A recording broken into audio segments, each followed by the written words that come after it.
Fala pessoal do YouTube, tudo beleza? Aqui é o professor Daniel Severino e essa é mais uma videoaula sobre Autodesk Inventor 2021.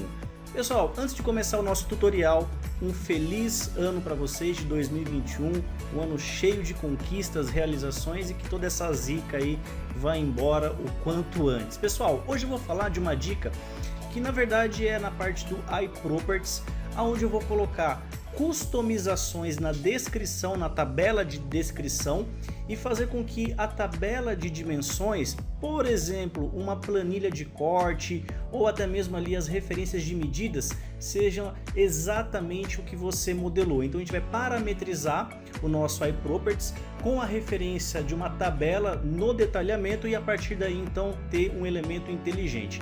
Beleza, pessoal? Bora lá então para o nosso tutorial. Pessoal, eu estou com um arquivo aqui IPT, padrão aqui do template default da instalação. Eu não fiz nenhuma modificação até o momento, então eu preciso que vocês entendam primeiramente o que eu estou querendo tratar sobre descrições e propriedades. Toda peça, toda referência de montagem ou até mesmo detalhamento, ele possibilita que nós carreguemos aqui o item de iProperties.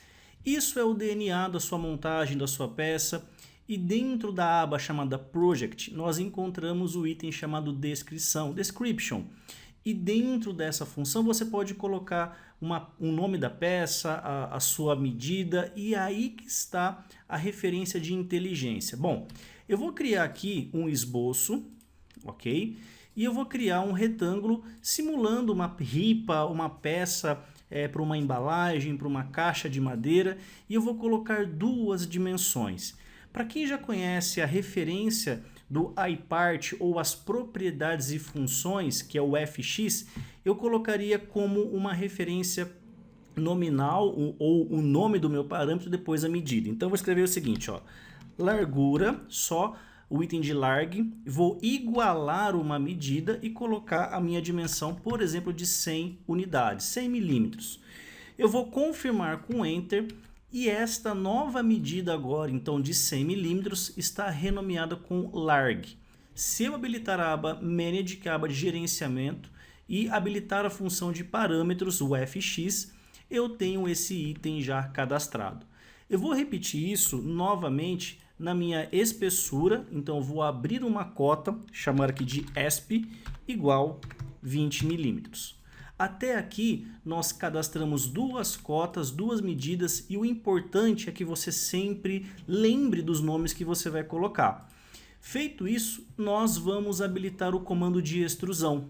E isso vai permitir que eu faça a mesma coisa com a referência de FX. Ao invés de colocar somente distância, eu vou colocar aqui então, ó, comp de comprimento igual a 1000 milímetros, igual a 1 metro. Você pode estar 1 M na frente, também funciona.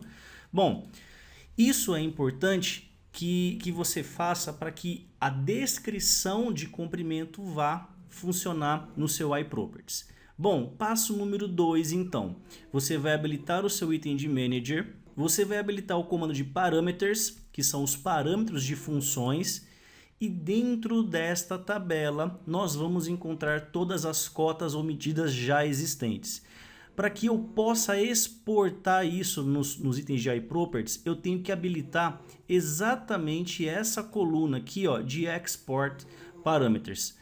Se ele estiver desabilitado, o item de iProperties não pega. Então eu vou clicar em largura, espessura e comprimento, tá bom? Quando eu fecho, clico aqui em Done. E quando nós habilitamos então o item de iProperties, eu vou na aba de Project, item descrição, e eu vou colocar a seguinte função, igual, e vou escrever aqui, ó, ripa, madeira, e eu preciso colocar exatamente a função ou o item que nós colocamos lá como comprimento, largura. Então eu vou colocar como um sinal de menor e maior para que eu abra um parâmetro e o Inventor consiga entender isso. E vou escrever comp.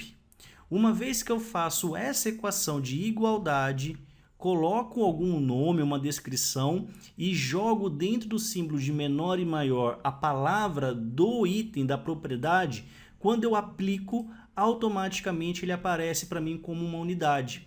Então, habilitando aqui esse fx, ele volta na função original. Eu não consigo digitar e tirar essa medida, ó, e se eu voltar, ele perde a minha propriedade. Então, isso faz com que eu tenha que digitar de novo, ripa madeira. Vou colocar aqui, ó, símbolo de menor e maior. Vou escrever larg x, símbolo de menor e maior, esp por, e aí eu vou colocar símbolo novamente e escrever comp, de comprimento. Quando eu aplico, automaticamente as três medidas vão aparecer: largura, espessura e o comprimento. Quando eu fecho, eu posso voltar no item de parameters e tirar as casas decimais em excesso.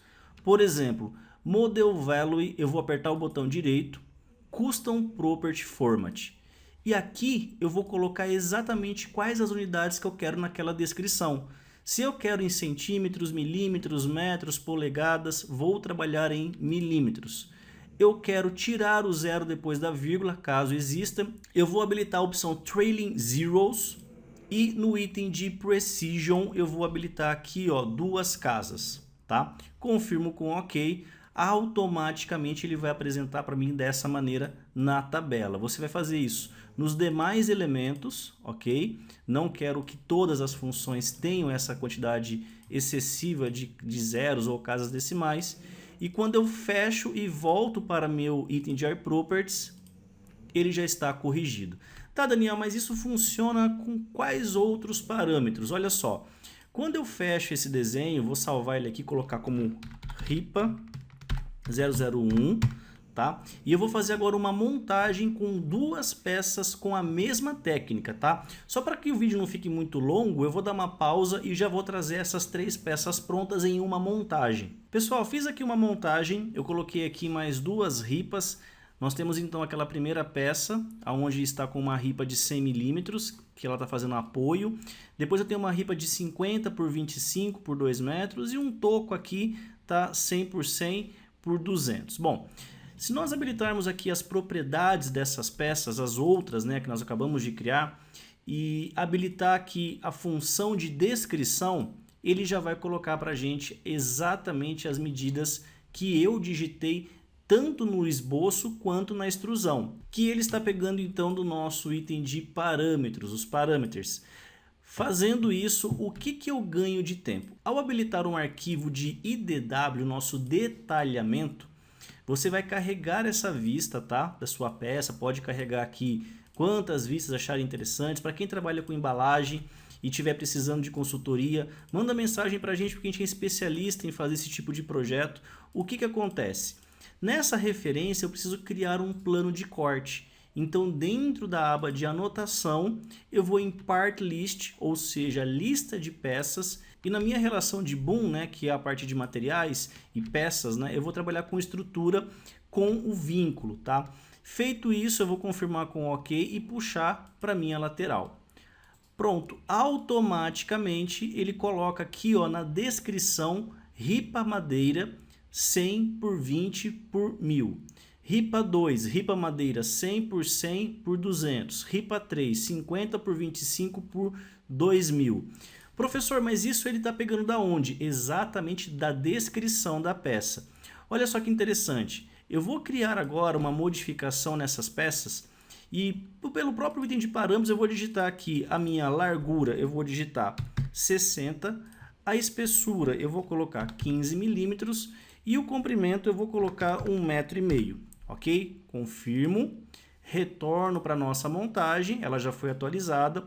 Eu vou pegar agora a ripa de 100 milímetros, ok? Eu vou habilitar aqui novamente as nossas funções de propriedades para vocês verem que é aquela ripa inicial.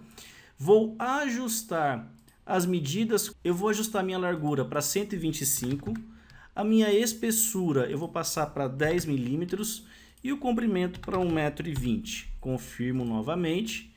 Volto e ajusto. E por último eu vou ajustar esse toco, que é a nossa referência. Vou trabalhar novamente aqui nos parâmetros. Vou digitar 120 por 120 e o nosso comprimento 150. Finalizo, volto para minha montagem, atualizo. Ao habilitar o nosso detalhamento, o nosso arquivo 2D vai ter que corrigir essa tabela. E notem que automaticamente então a descrição passou para a ripa número 1, 125 por 10 por 1200, a ripa número 2, 120 por 120 por 150 e a ripa número 3, 60 por 15 por 1500. Então você consegue criar um plano de corte com muito mais facilidade, sem precisar ficar editando, ajustando tabela, e isso te dá muito mais autonomia.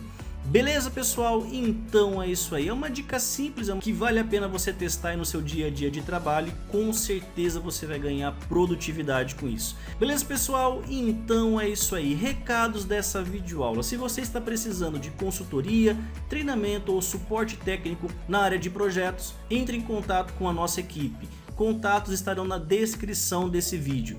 Pessoal, não se esqueçam de compartilhar esses vídeos para que mais e mais pessoas possam aprender a trabalhar gratuitamente com o Inventor. Galera, quero deixar meu forte abraço, meu muito obrigado e como sempre,